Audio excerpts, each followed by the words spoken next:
These are the tools to remove the oil pan of the Mercedes Sprinter.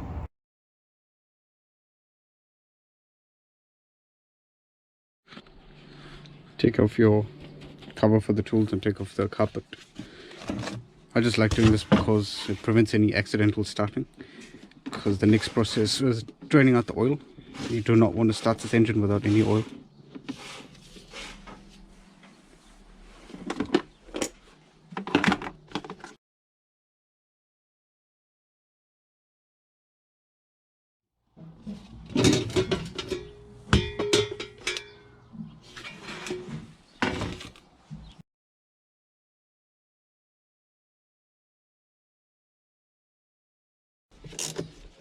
Just a standard 10mm socket.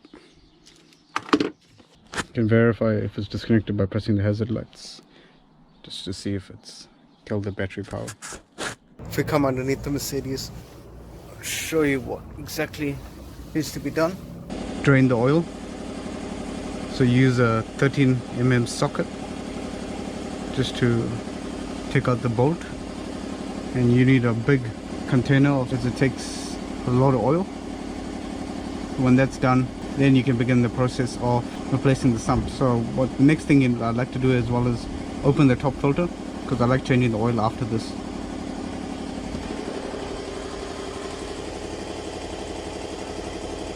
It's the oil filter there. Just open this with a special tool.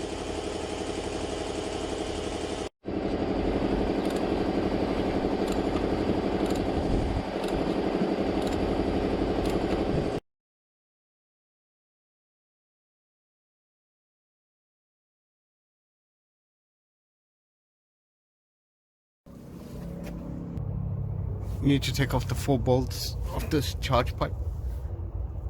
This bracket here. There's 2 here, and then there's 2 above. Disconnect all your electrical connectors.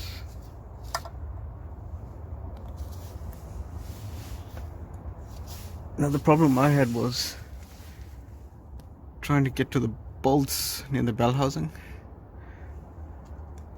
If you can see that, those are accessible, but there are couple others that you can't really access. So what I had to do was undo steering rack bolts. This one,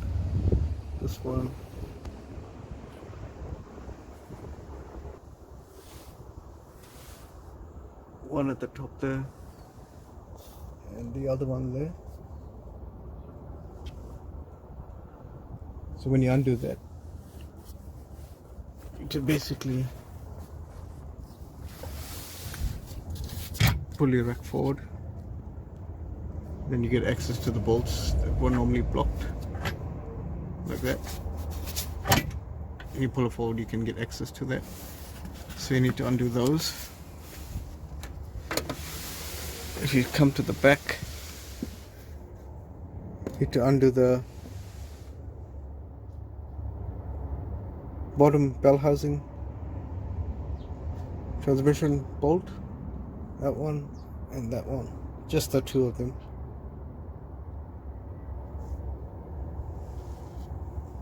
When you undo those 2, that's part of the oil sump. Then also this cable mount here, you gotta undo that. There and there.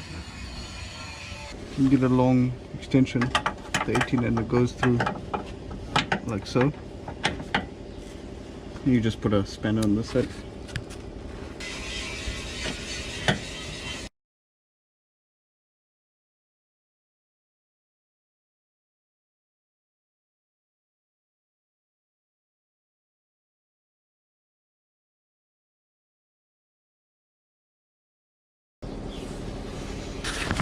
When you do that, now you can see the extra room you get here.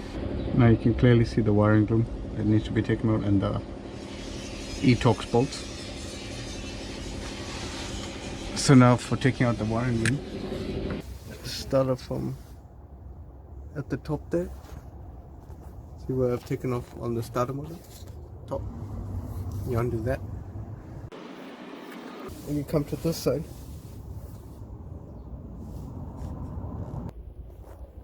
And when you're on this side, there's a bolt here you have to undo. This one here.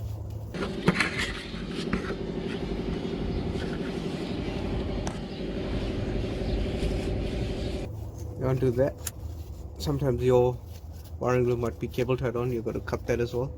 There'll be a cable tie here, and there'll also be a cable tie underneath here where it normally sits. It normally sits like that, and it goes through the whole thing.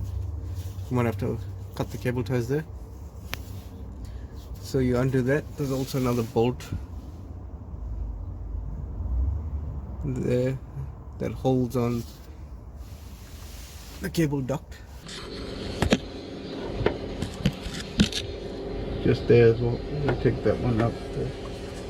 This one there. You'll see what I'm talking about when you come to do the job. And then you take off all these E10s. So all the tools I showed you previously, all these bolts of the sump.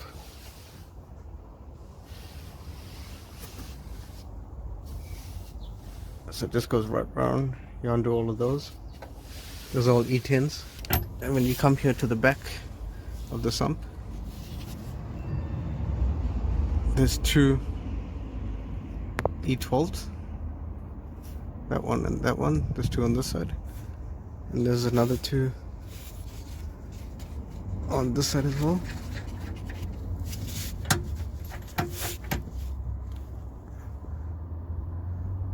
That, and then you have your E14 for your transmission to your oil sump.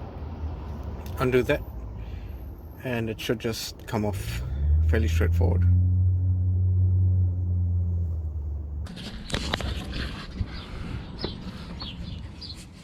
When you move the wiring loom out of the way, you have access to these bolts right at the back. A couple of them are attached to the rear main seal, and they do have different lengths. So what I normally like to do is mark them. So as you can see here, so this is the passenger side, the side here, passenger side of the engine, so I marked it with one dot. The driver's side, I marked it with two yellow dots. The inner top bolt there, just marked it with a white mark. And this top bolt here, I just marked it with another white mark just at the side. They are different lengths, so mark them.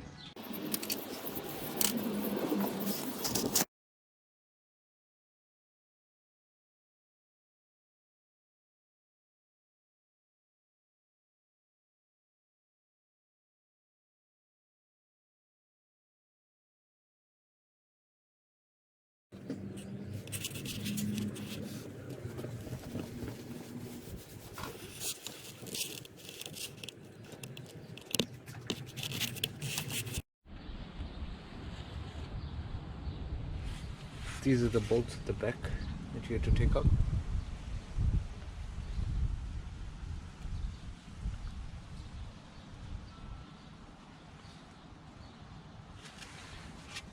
And these are the bell housing bolts there and there.